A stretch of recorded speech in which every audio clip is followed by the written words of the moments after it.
National ST কমিশনের সদস্যরা সন্দেশখালী পৌঁছন। যেসব মহিলারা নির্যাতনের অভিযোগ করেছেন তাদের সঙ্গে কথা বলেন তারা। এদিকে কমিশনের এক মহিলা সদস্য মুখ্যমন্ত্রীকে হুঙ্কার দিয়ে বলেছেন, মমতাজি আমাদেরকে আটকাতে পারবেন না। জাতীয় এসটি কমিশনের একটি ফ্যাক্ট ফাইন্ডিং একটি ফুল বেঞ্চ বৃহস্পতিবার সন্দেশখালী যাচ্ছেন, কথা বলবেন গ্রামবাসীদের সঙ্গে। শুক্রবার সকাল 11টায় তারা তাদের রিপোর্ট জমা দেবেন রাষ্ট্রপতি দ্রৌপদী মুর্মুর কাছে। আর এই নিয়ে ইতিমধ্যেই এনসিএসটি সদস্য অঞ্জুবালা বলেছেন, নাম মমতা, কিন্তু ওনার মধ্যে মমতার নাম গন্ধ নেই। আমাদের এখানে আসতে বাধা দেওয়া হয়েছে, উনি আমাদের আটকাতে পারবেন না। মুখ্যমন্ত্রী কতবার ওখানে গিয়ে পরিস্থিতি দেখেছেন। ইনসাফ এসেছে, কমিশন এসেছে, ইনসাফ করেই যাবে, কোনো আধিকারিককেও ছাড় দেওয়া হবে না। কি বলেছেন তিনি, শুনবো। एक बात और भी जानकारी में रहे कि आज कमीशन आपके बीच में है, क्योंकि जब जब कष्ट होता है, गलत होता है, हम लोग आते हैं, लेकिन कष्ट इस बात का है, एक महिला मुख्यमंत्री नाम ममता है, जिनके अंदर ममता नाम की चीज हमको नहीं दिख रही है। आज इस घटना में हम लोग जा रहे हैं और हमें रोका भी जा रहा था कि हम यहाँ तक ना पहुँचे। जो भी होना था वो हमें एयरपोर्ट से स्टार्ट हुआ। अब ऐसे नहीं, पिछली बार भी हमारे साथ हुआ, लेकिन एक कमीशन है, आर्टिकल 338 के अनुसार है, वो हमें रोक नहीं सकती है। जहाँ भी अपराध होगा हम पहुँचेंगे, लेकिन फिर कहेंगे कि आप माँ कहती हैं अपने आप को, तो इन बच्चियों को, इन बहनों को देखने का आपके अंदर क्षमता नहीं थी? आप कितनी बार वहाँ जाके देखा है? उनका दर्द कितनी बार आपने जाना है? क्या जानने की एक बार भी कोशिश की कि वो आपकी ही लैंग्वेज में बोल रही है, हिंदी में नहीं बोल रही कि आपको समझ नहीं आता, आपकी लैंग्वेज में बोल रही है, आपने तब भी उनकी सुध नहीं ली। और अब जब दूसरा कोई आने को होता है तो आप जाने नहीं दे रही है। कमीशन आया है तो इंसाफ करके ही जाएगा, अधिकारी भी होगा तो उसको भी बख्शा नहीं जाएगा। সন্দেশখালী ঢোকার আগে ধামাখালীতে জাতীয় এসটি কমিশনের সদস্য জানালেন, মানুষ অনেক কিছু বলতে চায় কিন্তু বলতে পারছে না, পুলিশ প্রশাসনের সামনে আসতে পারছে না, তাদের কথা শোনার জন্য এসেছি। আমরা এখানে রাজনীতি করতে আসিনি, কেউ কেউ এটাকে রাজনৈতিকভাবে ব্যবহার করার চেষ্টা করছে। এটা ভয়ানক। কোনো অফিসার বাধা দেওয়ার চেষ্টা করলে তার বিরুদ্ধে রাষ্ট্রপতির কাছে অভিযোগ জানাবো, আটকানোর ক্ষমতা কারণ নেই। এদিকে এনসিএসটি সদস্য অরুণ হালদার এই কথাটি ইতিমধ্যেই জানিয়েছেন। কি বলেছেন তিনি, শুনবো। আমাদের মেইন উদ্দেশ্য একটাই আছে, মানুষ অনেক কিছু বলতে চায়, সেটা তারা বলতে পারছে না। এখানে প্রেসার দিয়ে রাখা হয়েছে, পুলিশ প্রশাসন সামনে আসতে দিচ্ছে না। আমরা ওই ঘটনাটাই জানার জন্য যাচ্ছি, কি প্রয়োজন, কি তারা চায়, কি তাদের কথা, সেই কথাটা শোনার জন্য এসেছি।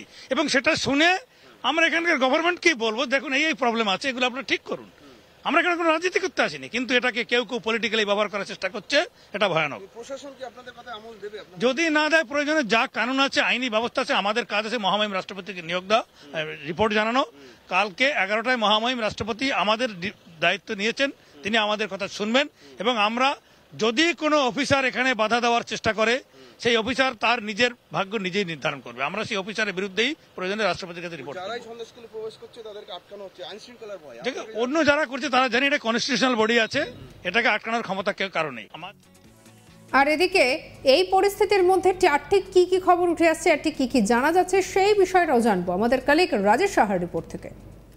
নদীপথ পেরিয়ে ধামাখালী থেকে এই মুহূর্তে সন্দেশখালীতে এসে পৌঁছেছেন ন্যাশনাল এসসি কমিশনের চেয়ারম্যান অরুণ হালদার। এই মুহূর্তে আমরা সন্দেশখালীর ফেরিঘাটে এসে পৌঁছেছি এবং তিনি আজকে কিছুক্ষণের মধ্যে সন্দেশখালীর সেই গ্রামে, উত্তপ্ত গ্রামে তিনি প্রবেশ করছেন, যেখানে বিগত প্রায় সপ্তাহখানেক ধরে উত্তপ্ত হয়ে রয়েছে। সেখান থেকে অনেক বড় বড় অভিযোগ আসছে, সেখান থেকে যৌন নির্যাতনের অভিযোগ আসছে শাসক দলের নেতৃত্বের বিরুদ্ধে। তাদের সেই অভিযোগ খতিয়ে দেখতে অবশেষে আজকে এসসি কমিশনের চেয়ারম্যান অরুণ হালদার তিনি গ্রামে পৌঁছাচ্ছেন। গ্রামের মহিলাদের সঙ্গে কথা বলবেন, এসসি সম্প্রদায়ভুক্ত মানুষদের সঙ্গে কথা বলবেন, গ্রামবাসীদের সঙ্গে কথা বলবেন, তাদের অভিযোগ খতিয়ে দেখবেন এবং সেই অভিযোগের উপর ভিত্তি করে তিনি একটি স্পেশাল রিপোর্ট বানাবেন। যেটা জানা যাচ্ছে সূত্র মারফত যে এসসি কমিশনের চেয়ারম্যান অরুণ হালদার আজকে একটি বিশেষ রিপোর্ট বানাবে এবং সেই রিপোর্ট আগামীকাল দেশের রাষ্ট্রপতির কাছে জমা দেবেন। এসসি কমিশনের চেয়ারম্যান অরুণ হালদার আগামীকাল সকাল 11টার সময় ভারতের রাষ্ট্রপতির সঙ্গে অরুণ হালদারের একটি মিটিং ফিক্সড হয়েছে। সেইখানে কিন্তু তিনি এই সন্দেশখালীর ঘটনা সম্পর্কে তিনি জানাবেন রাষ্ট্রপতির কাছে এবং গোটা বিষয়টি জানানোর পাশাপাশি সন্দেশখালী নিয়ে বিশেষ রিপোর্ট তিনি দেশের রাষ্ট্রপতির সামনে পেশ করবেন ন্যাশনাল এসটি কমিশনের চেয়ারম্যান অরুণ হালদার।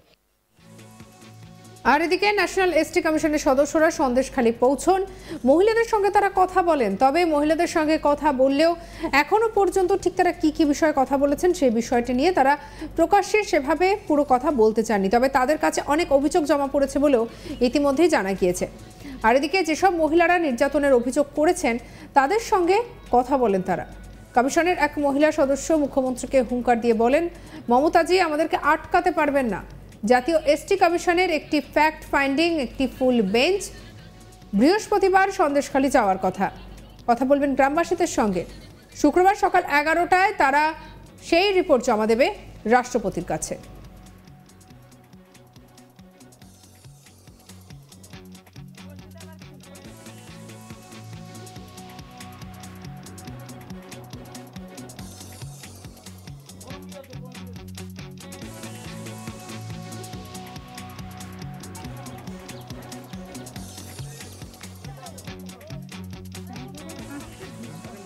আমাদের কি আর অসুবিধা আছে? হ্যাঁ, নাই ধরে যাবে, আমরা মাছ ধরে যাব না। আমাদের কালে মাছ ধরবি না তোরা, এই কালে কেউ মাছ ধরবে না। এই খাল আমাদের, এনসিএসটি সদস্য অঞ্জুবালা বলছেন যে নাম মমতা, কিন্তু ওনার মধ্যে মমতার নাম গন্ধ নেই। কি বলেছেন শুনবো।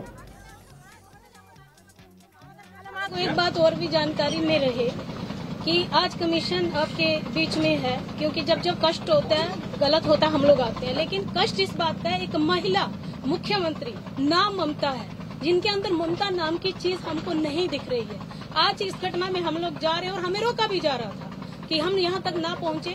जो भी होना था वो हमें एयरपोर्ट से स्टार्ट हुआ। अब ऐसे नहीं, पिछली बार भी हमारे साथ हुआ, लेकिन एक कमीशन है, आर्टिकल 338 के अनुसार है, वो हमें रोक नहीं सकती है। जहाँ भी अपराध होगा हम पहुँचेंगे, लेकिन फिर कहेंगे कि आप माँ कहती हैं अपने आप को, तो इन बच्चियों को, इन बहनों को देखने का आपके अंदर क्षमता नहीं थी? आप कितनी बार वहाँ जाके देखा है? उनका दर्द कितनी बार आपने जाना है? क्या जानने की एक बार भी कोशिश की कि वो आपकी ही लैंग्वेज में बोल रही है, हिंदी में नहीं बोल रही कि आपको समझ नहीं आता, आपकी लैंग्वेज में बोल रही है। आपने तब भी उनकी सुध नहीं ली, और अब जब दूसरा कोई आने को होता है तो आप जाने नहीं दे रही है।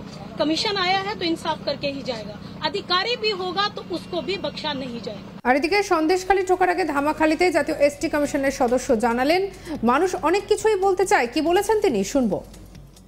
আমাদের মেইন উদ্দেশ্য একটাই আছে, মানুষ অনেক কিছু বলতে চায়, সেটা তারা বলতে পারছে না।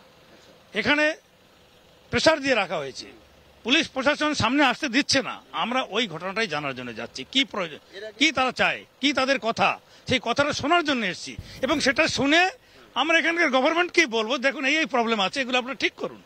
আমরা এখানে কোনো রাজনীতি করতে আসিনি, কিন্তু এটাকে কেউ কেউ পলিটিক্যালি ব্যবহার করার চেষ্টা করছে, এটা ভয়ানক। প্রশাসন কি আপনাদের কথা আমল দেবে? যদি না দেয়, প্রয়োজনে যা কানুন আছে, আইনি ব্যবস্থা আছে, আমাদের কাজ আছে মহামহিম রাষ্ট্রপতিকে নিয়োগ দেওয়া, রিপোর্ট জানানো। কালকে 11টায় মহামহিম রাষ্ট্রপতি আমাদের দায়িত্ব নিয়েছেন, তিনি আমাদের কথা শুনবেন। এবং আমরা যদি কোনো অফিসার এখানে বাধা দেওয়ার চেষ্টা করে, সেই অফিসার তার নিজের ভাগ্য নিজেই নির্ধারণ করবে। আমরা সেই অফিসারের বিরুদ্ধেই প্রয়োজনে রাষ্ট্রপতির কাছে রিপোর্ট করব। অন্য যারা করছে তারা জানি এটা কনস্টিটিউশনাল বডি আছে, এটাকে আটকানোর ক্ষমতা কেউ কারো নেই। সঙ্গে রাখুন আজ তাক বাংলার ইউটিউব চ্যানেলকে। অন্যান্য খবর পরবর্তী আপডেটের জন্য লাইক, কমেন্ট, শেয়ার, সাবস্ক্রাইব করতে ভুলবেন না। আমরা রয়েছি হোয়াটসঅ্যাপে, ফলো করে নিন, আপডেটেড থাকুন।